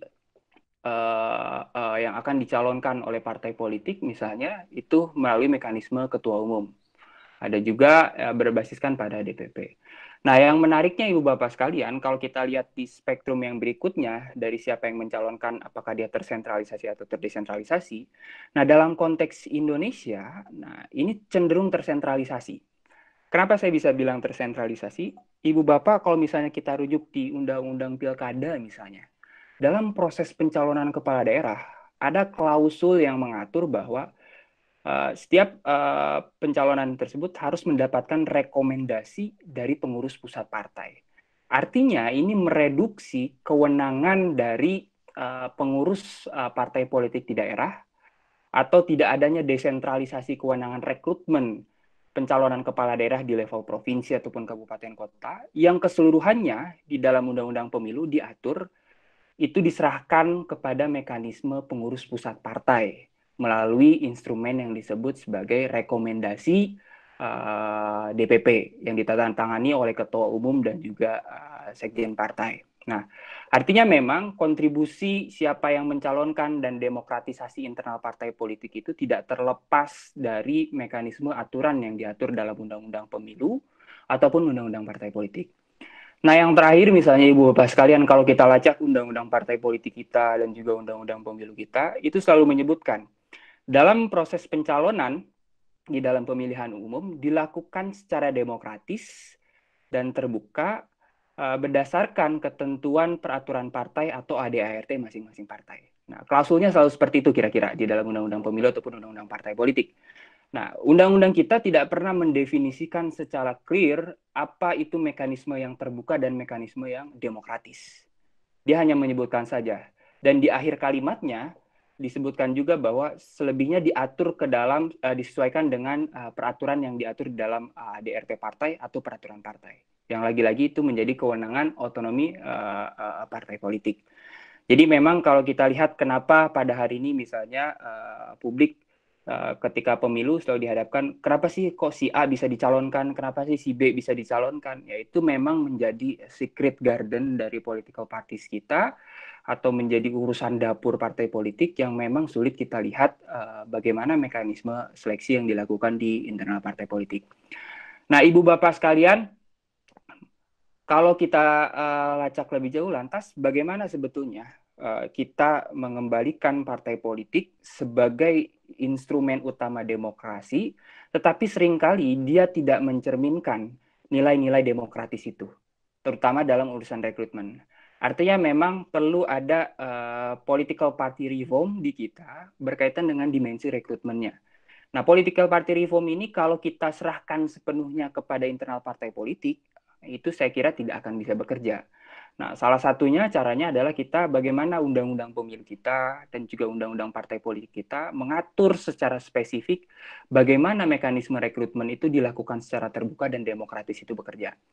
Nah, Ibu Bapak sekalian, kalau kita ingat di Undang-Undang 7 2017 ketika masih diformulasikan pada waktu itu, Prof. Ramlan Surbakti misalnya, beliau mengusulkan bagaimana primary election itu bisa diselenggarakan dalam pemilihan di Indonesia dalam rangka menjamin intraparti demokrasi. Nah, tapi kemudian apakah primary election ini kompatibel dalam sistem pemilu proporsional daftar terbuka? Nah, apakah sebetulnya primary election itu lebih kompatibel diterapkan dalam proporsional daftar tertutup? Nah, bagaimana kemudian karena mekanisme proporsional daftar tertutup itu basis keterpilihannya berdasarkan nomor urut, sehingga dalam penempatan calon-calon di nomor urut tersebut menjadi penting demokratisasi di internal partai, primary election itu bisa bekerja agar kita tahu bahwa oh ternyata yang dapat nomor urut 1 itu memang melalui proses yang demokratis dan juga mendapatkan suara terbanyak dari primary election tersebut. Nah, ada juga kalau kita ingat ketika pembahasan Undang-Undang Pemilu yang mengusulkan bagaimana kemudian mekanisme konvensi di internal partai itu diatur di dalam Undang-Undang Pemilu, seperti itu. Nah, apakah dia berdasarkan musyawarah ataupun bagaimana kemudian mencerminkan partisipasi dari anggota dalam proses rekrutmennya. Nah, kalau kita pakai modelnya Katz dan Corti tadi, siapa yang memenuhi syarat misalnya, kita bisa saja memunculkan beberapa kriteria untuk intraparti demokrasi ini. Misalnya, yang berhak dicalonkan oleh partai politik itu adalah anggota partai politik dengan masa keanggotaan tertentu. Nah, jadi tidak berarti kemudian orang yang sebelumnya bukan menjadi anggota partai politik, tapi satu hari menjelang pencalonan dia menjadi anggota partai politik dan kemudian dicalonkan. Nah, ini kan sebetulnya sebagai salah satu cara bagaimana kemudian partai politik mampu mengapresiasi anggota partainya yang sudah bekerja keras menjadi anggota partai cukup lama, tetapi ketika dalam proses pemilihan umum dia tidak dicalonkan karena adanya orang baru yang mungkin saja memiliki kemampuan finansial berlebih. Nah, berikutnya ada juga misalnya usulan bagaimana proses pencalonan itu syaratnya salah satunya adalah rutin membayar iuran anggota. Nah, ini kan berkaitan langsung dengan mekanisme pelembagaan partai dan juga menumbuh kembangkan bagaimana anggota partai politik itu memiliki rasa kepemilikan terhadap partai politik. Yang terakhir misalnya aktif terlibat dalam kegiatan partai. Nah, kalau saya tidak salah misalnya beberapa partai politik di Belgia misalnya, bagi mereka anggota partai yang ingin dicalonkan itu dia harus terlibat aktif sekali dengan aktivitas partai. Dan juga dia rutin membayar anggota, kalau misalnya tidak rutin itu tidak memenuhi kriteria administratif yang sudah ditentukan oleh internal partai untuk dicalonkan dalam proses pemilihan umum. Nah, berikutnya siapa yang melakukan dan bagaimana mekanismenya. Nah, ini berkaitan dengan mekanisme kandidasinya. Apakah akan menggunakan konvensi atau primary election. Tapi menurut hemat kami, misalnya, pilihan-pilihan ini memang pilihan-pilihan yang baik yang bisa digunakan sebagai sarana untuk membangkitkan keterbukaan rekrutmen politik dan demokratisasi di internal partai politik. Tetapi mungkin bisa kita mulai dengan menjabarkan prinsip utama dari demokratis dan terbuka yang selama ini tidak diatur secara spesifik di dalam undang-undang pemilu kita. Misalnya, prinsip terbuka itu harus melibatkan anggota partai atau publik. Dan kemudian ada delegasi kewenangan atau desentralisasi kewenangan dari partai politik di level pusat ke daerah untuk melakukan rekrutmen pemilu berdasarkan level pemilunya masing-masing. Jadi untuk pemilu DPRD provinsi itu rekrutmennya dilakukan oleh partai di level pengurus provinsi yang kewenangannya sepenuhnya menjadi otonomi dari partai di pengurus provinsi. Begitu pula ketika pemilu di level kabupaten kota itu menjadi kewenangan kepengurusan partai di level kabupaten kota yang itu otonominya menjadi kewenangan utama dari pengurus partai di level kabupaten kota. Namun demikian tidak berarti menegasikan struktur hierarkis kepartaian. Namun sifatnya dari level-level provinsi ini dia bisa memberitahukan kepada partai politik di level atasnya, misalnya kabupaten kota memberitahukan kepada provinsi dan juga kepada pusat bagaimana mekanisme seleksinya, dan di sisi lain pengurus partai di level pusat bisa menjabarkan secara spesifik bagaimana aturan main yang perlu dilakukan pengurus partai di level provinsi dan juga level kabupaten kota dalam melakukan rekrutmen. Nah, lantas kemudian ketika kita sudah merumuskan hal tersebut, dampaknya apa? Tentunya perlu ada konsekuensi ketika kita sudah merumuskan beberapa indikator dalam seleksi rekrutmen yang demokratis. Salah satu dampak yang bisa kita gunakan adalah dengan mekanisme punishment. Misalnya menjadi ketentuan verifikasi pencalonan, dia lolos atau tidak. Nah, Ibu Bapak, tentunya kita ingat ketika revisi Undang-Undang Pilkada, ada di zamannya Pak SBY pada waktu itu, ada usulan mekanisme uji publik.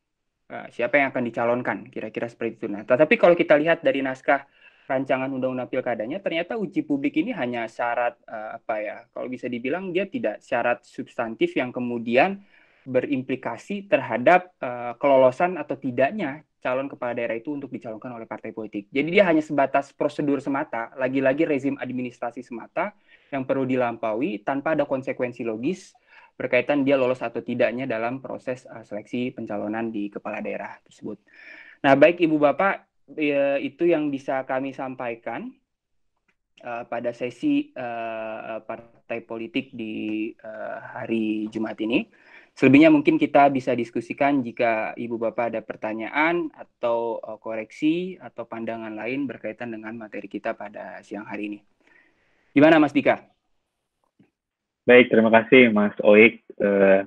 Sudah ada banyak tanggapan di kolom chat, tapi mungkin karena Mas Oik waktunya terbatas, ada pertanyaan nih soal materi yang tadi sudah dijelaskan ya, terutama soal kaderisasi partai politik dari Mas Kristo Roland. Jadi katanya banyak parpol sekarang merekrut anggotanya dari kalangan selebritis. Apakah itu artinya kaderisasi partai politik tidak berjalan dengan sebagaimana mestinya? Mohon tanggapan. Baik Mas Dika, baik Ibu Bapak, nanti saya mohon izin, pukul 3 saya izin pamit duluan, karena ada urusan domestik yang tidak bisa ditinggalkan, saya mohon maaf sekali. Nanti mungkin jika ada pertanyaan lanjutan, kita bisa diskusikan di sesi berikutnya. Nanti, tapi untuk pertanyaan berikutnya, Mas Mardika, ada Mbak Titi, ada Mbak Ninis, dan semoga Mas Sigit masih bergabung di sini, ada juga Pak Didi Suprianto, bisa membantu menjawab. Nah, berkaitan dengan intraparti demokrasi, Ibu Bapak, saya pernah sedikit membaca ada di Mongolia, kalau saya tidak salah. Di Mongolia itu ada survei yang dilakukan untuk mengukur seberapa jauh intraparti demokrasi itu bekerja, termasuk juga pelembagaan partai politik. Nah, surveinya ini adalah targetnya itu adalah anggota partai.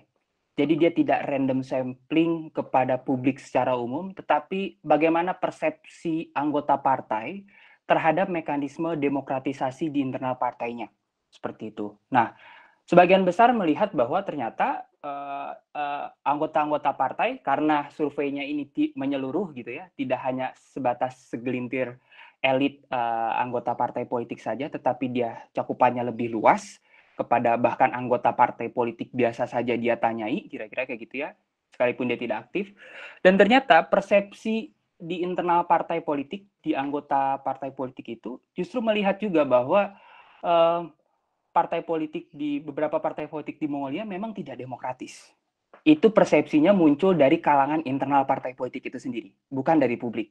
Nah, dan itu dilakukan berdasarkan survei intraparti demokrasi yang dilakukan oleh salah satu lembaga non-profit di Mongolia, seperti itu.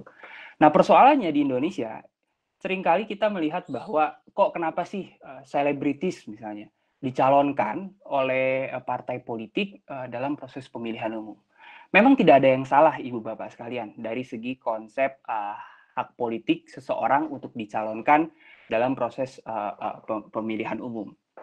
Nah, tapi yang jadi persoalannya adalah kenapa kemudian harus selebritis dan mengabaikan anggota partai politik lainnya yang mungkin saja bisa sudah lama menjadi anggota partai, tetapi selebritis karena dia punya modal popularitas dan punya modal elektabilitas, kemudian dia dicalonkan dalam proses pemilihan umum.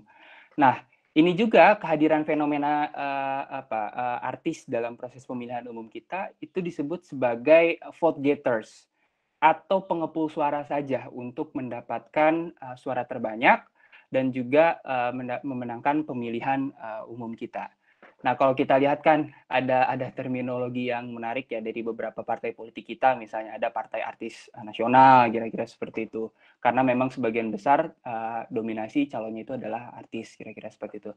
Tetapi memang dalam iklim kepemiluan kita, undang-undang pemilu kita memang tidak ada aturan yang strict mengenai hal tersebut. Karena memang sebagian besar partai politik yang mencalonkan artis itu tujuannya adalah elektorat. Tujuannya adanya adalah untuk mendapatkan suara terbanyak karena dia mampu mendapatkan vote getters seperti itu. Tapi di sisi lain, Ibu Bapak sekalian, sebetulnya ini sedikit banyak berdampak terhadap melemahnya party identification di Indonesia atau pengakaran partai politik di Indonesia. Nah, ini nanti berkaitan juga dengan mekanisme syarat kepesertaan pemilu di Indonesia yang tadi dijelaskan Mas Dika. Sebetulnya itu hanya rezim administratif dan tidak mampu memberikan insentif yang kuat bagi partai politik untuk melembagakan dirinya. Kira-kira seperti itu. Nah, karena kehadiran orang baru di luar anggota partai secara tidak langsung, misalnya kalau dari konsep ideologi, apakah sebetulnya ketika calon anggota legislatif yang sebelumnya bukan anggota partai atau dari kalangan artis dia masuk menjadi anggota partai dan kemudian dicalonkan secara cepat menjelang pemilihan umum, apakah dia sudah cukup paham platform partai dan juga ideologi partai tersebut? Nah, kalau kita pakai skema pelembagaannya Rendel dan Swasan kan itu ada salah satunya pemahaman akan nilai ideologi partai. Artinya ketika orang yang masuk menjadi anggota partai, itu harus paham ideologi dan nilai kepartaiannya, termasuk platformnya itu seperti apa. Nah, jadi kalau orang baru muncul gitu ya, orang baru muncul termasuk artis muncul dan kemudian dicalonkan oleh partai politik tertentu, apakah dia sudah cukup mengerti ideologi partainya atau garis kepartainya seperti apa? Itu yang pertama. Nah, yang kedua, ini berkaitan juga dengan mekanisme verifikasi kepesertaan pemilu kita. Nah, Ibu Bapak sekalian, tadi Mas Dika sudah secara eksploratif menjelaskan bahwa itu semua hanyalah rezim administrasi yang sebetulnya itu semakin mengokohkan oligarki partai di Indonesia karena untuk menjadi peserta pemilu itu sulit di Indonesia. Butuh uang banyak. Karena apa? Dia harus menyiapkan kantor partai di 75% provinsi dan 75% kabupaten kota, seperti itu, dan harus punya 100% kepengurusan di level provinsi dan harus ada kantornya. Jadi bisa dibayangkan di 34 provinsi harus sewa rumah gitu atau sewa ruko. Nah, bahkan kalau kita lihat dari beberapa studi kan kalau nggak salah ya ada juga hasil temuan dari pengawasan Bawaslu kalau saya tidak salah. Itu kan pasca verifikasi itu kantor partai itu berubah lagi jadi rumah biasa gitu. Bukan memang kantor yang disediakan untuk aktivitas-aktivitas partai di level kepengurusan provinsi, kabupaten kota atau sampai dengan level ranting kira-kira seperti itu. Nah, jadi artinya rezim administratif itu sebetulnya tidak memberikan insentif untuk institusionalisasi kepartaian di Indonesia dari segi syarat kepesertaan pemilu di Indonesia. Meskipun memang cukup baik ya, ada bahwa partai politik itu harus punya struktur sampai dengan level desa dan punya keanggotaan 1/1000, tetapi di sisi lain dampak negatifnya adalah biaya politik yang mahal untuk mendirikan partai politik dan juga munculnya oligark seperti itu. Nah, tadi Mas Dika salah satunya mengusulkan bahwa salah satu insentif yang bisa kita lakukan untuk pelembagaan partai politik di Indonesia, salah satunya adalah mekanisme verifikasi partai politik peserta pemilu itu kita rubah. Karena peserta pemilu itu kan partai politik khususnya di level DPR itu dan juga DPRD provinsi dan DPRD kabupaten kota, itu kan tujuannya adalah untuk mendapatkan suara. Artinya dia harus berbasiskan pada pendukung. Nah, makanya tadi salah satu usulan dari naskah kodifikasi Undang-Undang Pemilu yang dirumuskan oleh Sekretariat Bersama Kodifikasi Undang-Undang Pemilu, kurang lebih ada 30 anggota organisasi masyarakat sipil yang terlibat dalam kodifikasi Undang-Undang Pemilu. Salah satunya mengusulkan proses verifikasi itu, proses syarat untuk menjadi partai politik peserta pemilu itu adalah berbasiskan pembuktian dukungan dari partai politik di salah satu daerah pemilihan. Nah, yang jumlah dukungannya itu berdasarkan harga kursi terendah terakhir di dapil tersebut. Misalnya seperti ini. Di salah satu dapil DPRD Provinsi Jawa Barat misalnya, Kota Bogor. Kalau Kota Bogor kursi terakhirnya itu untuk mendapatkan kursi terakhir di DPRD provinsinya itu adalah misalnya 8.000 atau 10.000, kira-kira seperti itu, 10.000 suara, maka partai politik tersebut untuk menjadi partai politik peserta pemilu, dia harus membuktikan dukungan dari pemilih itu dari pemilih ataupun anggota partainya sebanyak 8.000 atau 10.000 berdasarkan suara kursi terakhir. Nah, artinya di sini kan kita ingin melihat bahwa seberapa jauh kesiapan partai politik untuk mendapatkan atau berkompetisi dalam kampanye untuk mendapatkan suara terbanyak tersebut yang dibuktikan dengan syarat dukungan. Nah, insentif pelembagaan partai pun akan terjadi di sana. Bagaimana kemudian keanggotaan partai, mesin partai politik itu dituntut untuk bekerja, untuk melihat sebelum kampanye dimulai, ada pemanasan dari mesin partai politik itu yang dilihat dari segi dukungan seperti itu. Nah ini saya kira problematika kita, persoalannya kalau dari pemetaan yang tadi sudah Mas Dika sampaikan, undang-undang pemilu kita, syarat kepesertaan pemilunya itu nggak pernah berubah dari pemilu ke pemilu sebelumnya. Selalu memiliki kepengurusan di level provinsi, 75% di level kabupaten kota, dan juga 1/1000, kira-kira seperti itu. Nah, ini yang hanya berbasiskan pada rezim administratif. Dan memang dampaknya, kalau saya tidak salah ya, survei terakhir yang dilakukan Saiful Munjani Research Center, party ID kita, party identification kita itu masih rendah, di kisaran di bawah 11%. Nah, kalau kita rujuk beberapa negara seperti Amerika Serikat misalnya, orang kan dengan bangga dia bilang bahwa saya adalah anggota Partai Republik, saya adalah Demokrat, kira-kira seperti itu. Tapi kalau kita tanya orang, kamu anggota partai apa sih, kira-kira seperti itu, mereka pasti bilang saya bukan anggota partai, kira-kira seperti itu. Padahal dalam sistem politik demokratis, partai politik itu menjadi suatu keniscayaan. Tidak ada satupun negara yang mengklaim dirinya negara demokratis tetapi tidak memiliki partai politik. Nah, saya kira itu yang bisa saya sampaikan, Mas Dika. Nah, ini Mbak Ninis juga menyampaikan bahwa ada riset yang dilakukan oleh KPK dan LIPI ya, termasuk juga teman-teman dari Pusako. Dia merumuskan bagaimana pengelolaan internal partai yang berbasiskan demokratis tersebut. Nah, bahkan LIPI itu merumuskan sistem integritas partai politik, SIPP, yang di dalamnya tidak hanya mencangkup dimensi rekrutmen politik, tetapi juga dimensi pengelolaan keuangan partai, mekanisme pengambilan keputusan di internal partai politik, termasuk juga mekanisme sirkulasi elit kepengurusan partai politik. Nah, problemnya kan setiap sirkulasi elit kepemimpinan partai politik kan ya orangnya kita sulit ya untuk melihat apakah ada rotasi kepemimpinan atau sebetulnya orangnya tidak jauh berbeda dengan orang itu lagi. Nah, LIPI itu merumuskan tuh ada standar SIPP yang kemudian salah satu agenda untuk melakukan reformasi politik kepartaian di Indonesia. Dan kalau kita rujuk misalnya kan beberapa bulan terakhir ya Ibu Bapak sekalian mulai muncul juga mengemuka soal wacana peningkatan bantuan dana negara untuk partai politik, kira-kira seperti itu. Nah, tapi LIPI mengusulkan juga boleh ditingkatkan, tetapi SIPP ini standar integritas partai politik itu harus diterapkan terlebih dahulu di internal partai politik sebelum adanya peningkatan bantuan dana negara. Nah, Mas Dika, saya kira saya sampai di situ. Ibu Bapak, sekali lagi saya mohon maaf, saya tidak bisa menemani Ibu Bapak sampai selesai karena ada urusan keluarga yang saya diminta untuk ikut.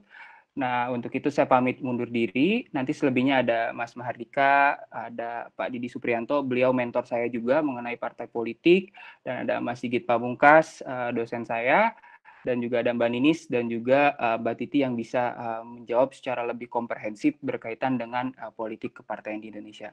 Terima kasih Mas Dika. Baik, terima kasih Mas Oik atas waktu dan penjelasannya terkait dari beberapa pertanyaan tadi. Soal rezim administratif syarat kepesertaan pemilu ini juga ternyata menyulitkan bagi penyelenggara pemilu ya. Kalau misalkan kita baca di beberapa tanggapan di kolom chat, banyak sekali misalkan dari Ibu Wigati menilai pendaftaran peserta pemilu 2019 yang lalu menginput data keanggotaan dan kepengurusan melalui SIPOL. Dalam proses verifikasi faktual hanya diambil 10% sampel. Pada saat seleksi penyelenggara ad hoc PPK dan PPS banyak ditemukan nama calon dalam SIPOL dan hasil klarifikasi yang bersangkutan tidak mengetahui bahwa KTP mereka digunakan oleh parpol.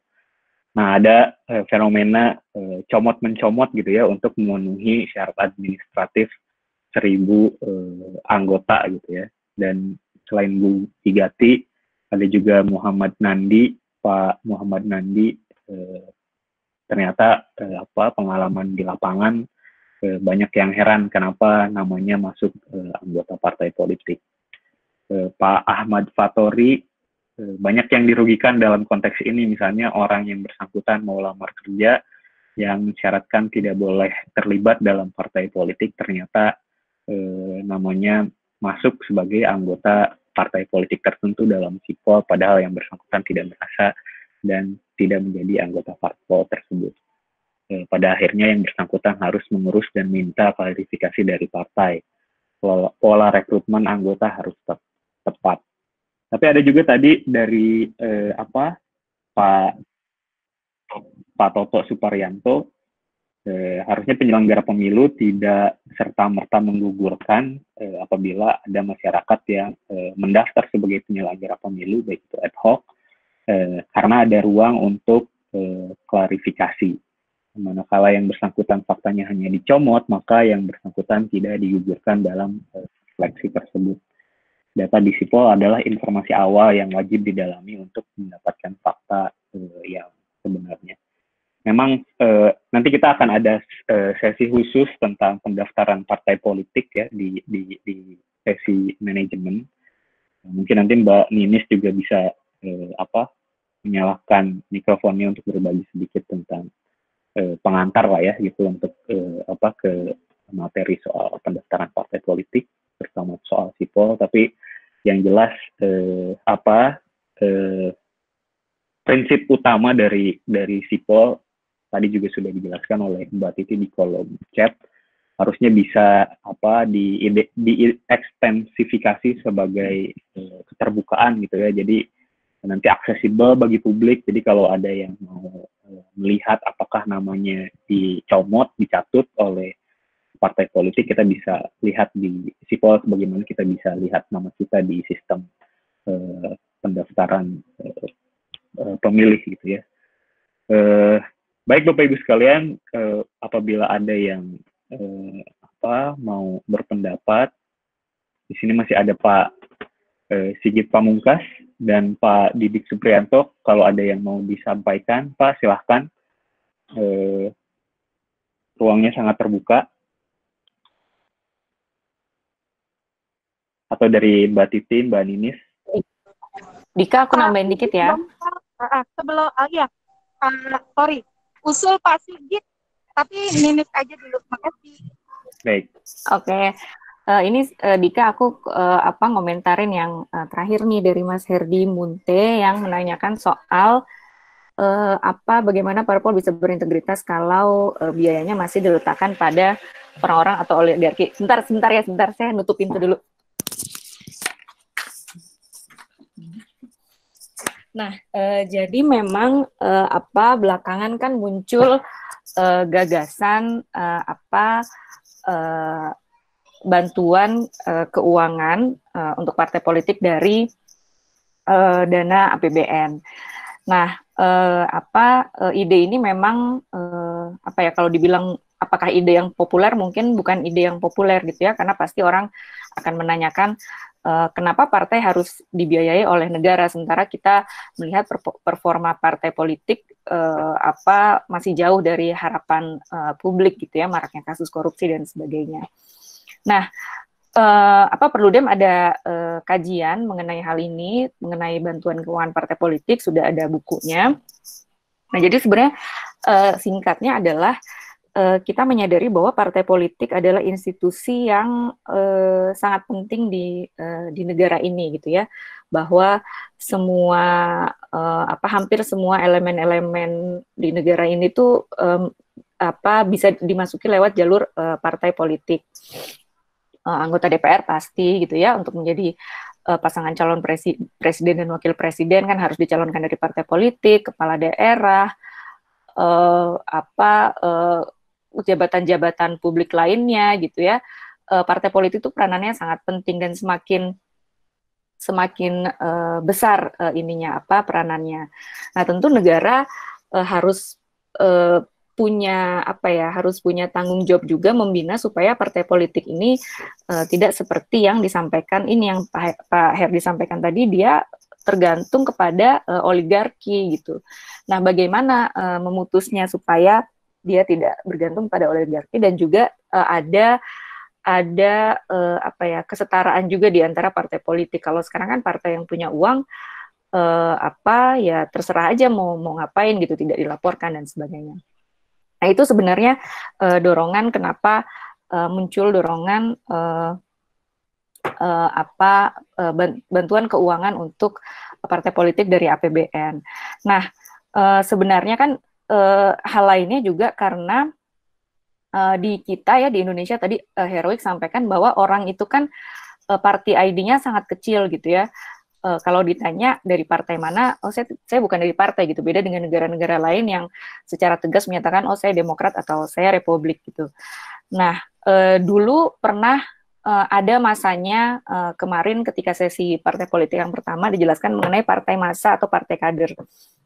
Nah, pada masa-masanya itu, pada masih banyaknya partai massa atau partai kader, anggota partai politik itu dengan secara sukarela mau menyumbangkan, mendonasikan uangnya untuk partai politik. Nah, semakin ke sini kan terjadi pergeseran gitu ya. Sekarang tuh partai, bahkan sekarang sudah tidak ada fenomena partai massa itu. Kemarin istilahnya kan catch all party.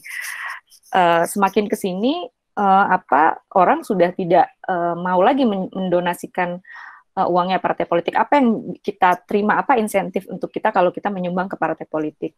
Padahal keuangan bagi partai politik adalah hal yang penting gitu ya, untuk kaderisasi, untuk pelatihan gitu ya, untuk menjaring kader-kadernya mereka gitu. Tentu butuh uang. Nah, karena sudah tidak ada tren orang nyumbang ke partai politik gitu ya. Maksudnya orang di sini adalah anggota partai, orang-orang biasa. Jadi bukan pengusaha yang punya banyak uang ngasih uang ke partai dengan harapan ada iming-iming tertentu, bukan yang seperti itu gitu. Tapi orang biasa ya, anggota secara sukarela menyumbangkan uangnya kepada partai. Nah, sekarang kan trennya sudah tidak ada lagi. Nah, partai tidak tahu kita dapat uang dari mana nih, anggota nggak ngasih uang, nggak menyumbangkan uangnya ke partai gitu. Kalau sekarang mungkin gaji anggota DPR atau DPRD dipotong untuk partai politik. Nah, sumber keuangan ini yang tidak ada dari partai, sehingga mereka bergantung kepada tadi itu oligark itu, bergantung kepada pengusaha. Bahkan kemarin kan disebutkan juga bahwa ada yang namanya businessman party ya, kalau saya nggak salah istilahnya. Jadi memang dia partai yang punya ya pengusaha gitu. Nah, oleh sebab itulah muncul gagasan untuk adanya sumbangan negara untuk partai politik. Sebenarnya istilahnya bukan state donation ya. Kalau state donation itu kan seperti charity, tapi ini istilahnya tuh kalau dalam bahasa Inggris state funding gitu ya. Jadi pembiayaannya dari negara. Nah, tapi tidak serta-merta partai politik itu bisa mendapatkan uang begitu saja gitu ya. Makanya KPK, LIPI, Perudem juga melakukan kajian. Lalu ada teman-teman Pusako Fakultas Hukum Universitas Andalas, ICW gitu ya. Ya, kalau partai mau mendapatkan pendanaan dari partai politik, maka harus memenuhi yang SIPP tadi, Sistem Integritas Partai Politik itu. Ada indikator-indikatornya gitu ya. Dia juga harus mampu melaporkan keuangannya secara baik gitu, karena itu penting ya, bagaimanapun juga ini kan uangnya publik gitu. Nah, ini yang sekarang kita dorong, dan tidak serta-merta kebutuhan partai itu langsung kita kasih. Jadi misalnya kebutuhan partai itu 100 juta, langsung kita kasih 100 juta, langsung negara kasih 100 juta. Tapi memberikannya itu secara gradual ya. Jadi misalnya 5% dulu, nanti kalau dia sudah memenuhi persyaratan tadi bisa ditambah sampai pada persentase tertentu. Nah, itu yang sekarang kita dorong dan harapannya kalau partai mendapatkan pendanaan dari negara dan sudah patuh terhadap sistem integritas partai politik tadi, harapan kita kan partai politik di Indonesia itu terinstitusionalisasi dengan baik, bisa tercapai salah satunya melalui jalur itu. Itu tambahan dari saya, Dika. Makasih. Ya, baik. Terima kasih Mbak Ninis. Bicara soal keuangan partai gitu ya, ada dua sebetulnya. Ada party finance dan juga ada campaign finance. Kalau kita berbicara tentang keuangan partai, itu kita berbicara juga soal belanja kebutuhan organisasi partai. Dari mulai sekretariatan, kemudian rapat rutin partai, kongres, biaya kaderisasi, termasuk kunjungan ke daerah dan kegiatan-kegiatan lainnya yang dilakukan oleh partai politik. Selain party finance, kita juga mengenal tentang campaign finance gitu ya. Ada belanja pemenangan partai di masa pemilu. Ini pertama untuk biaya tim sukses, kemudian survei atau marketing politik, terus kemudian biaya kampanye di media cetak, elektronik, pembuatan alat peraga kampanye seperti baliho, poster, stiker, sampai dengan bisa juga ada biaya untuk vote buying gitu ya, pembelian suara. Nah, kalau misalkan kita lihat di undang-undang partai politik, itu kita mengenal 3 sumber keuangan partai. Yang pertama, ada iuran dari anggota yang lazim digunakan di Indonesia adalah mekanisme potong gaji bagi anggota partai yang menduduki jabatan publik. Dan juga ada juga iuran anggota biasa.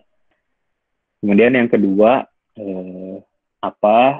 sumber keuangan partai ada dari perseorangan atau badan usaha. Di dalam undang-undang partai politik ada pembatasan gitu ya, dari jumlah maksimal sumbangan itu 1 miliar dalam waktu 1 tahun, dan sumbangan dari perusahaan atau badan usaha dengan total maksimal 7,5 miliar. Yang tadi dijelaskan oleh Mbak Ninis dari APBN atau dari APBD itu jadi sumber keuangan partai yang ketiga, dan ini khusus bagi partai politik yang memperoleh kursi di parlemen dengan rumus hitung waktu itu masih 108 per suara untuk DPR, dan nanti akan dinaikkan jadi 1.000. Itu mungkin yang bisa dijelaskan. Kami juga masih menunggu Pak Sigit Pamungkas. Pak Sigit, by popular demand nih untuk menyampaikan sedikit tausiah di hari Jumat ini tentang partai politik. Apakah masih bergabung Pak Sigit? Saya menyimak saja, terima kasih. Dapat ilmu banyak. Ini pada minta nih Pak untuk memberikan. Ya, Pak Sigit, silakan Pak Sigit. Silakan Pak. Terima kasih teman-teman, saya menyimak saja, dapat ilmu banyak dan memperluas wawasan. Sukses ya. Baik Pak Sigit, terima kasih atas sedikit support untuk kita semua. Mungkin dari Mbak Titi ada yang mau disampaikan, Mbak Titi? Tidakkah? Saya cukup, mungkin Pak Didik untuk closing. Ya, Pak Didik mungkin bisa bergabung juga. Apakah masih bersama kita? Halo Pak Didik. Bisa closing Pak. Kalau Pak Didik berhalangan, tidak apa-apa, kita selesaikan saja. Sambil informasi Dika untuk kelas berikutnya di hari Senin di pukul 11, dan teman-teman tetap bisa bergabung tetap dengan link Meet yang ini saja, yang sama gitu ya, supaya tidak ganti-ganti. Silakan Dika. Terima kasih Bapak Ibu semua sudah bergabung. Ya. Baik, terima kasih kepada Bapak Ibu semua yang sudah bergabung di kelas terima kasih Perludem di dua hari ini dua pertemuan terakhir kita sudah membahas tentang partai politik dari mulai yang teoritik sampai yang lebih kontekstual di Indonesia. Terima kasih atas pertanyaan dan tanggapan yang sudah disampaikan di kolom chat. Mohon maaf tidak bisa dibacakan satu persatu, tapi saya yakin semua yang bergabung di sini bisa melihat dan membaca pengalaman, argumen maupun pendapat yang sudah disampaikan di kolom chat. Kita akan berjumpa lagi di hari Senin, masih di sesi aktor pemilu. Hari Senin jam 11 di link yang sama. Nanti juga akan ada pemberitahuan lebih lanjut ke email atau ke nomor yang sudah didaftarkan Bapak Ibu sekalian. Mungkin dari saya sekian, Bapak Ibu sekalian, mohon maaf jika ada sesuatu hal yang keliru. Terima kasih sekali lagi. Assalamualaikum warahmatullahi wabarakatuh.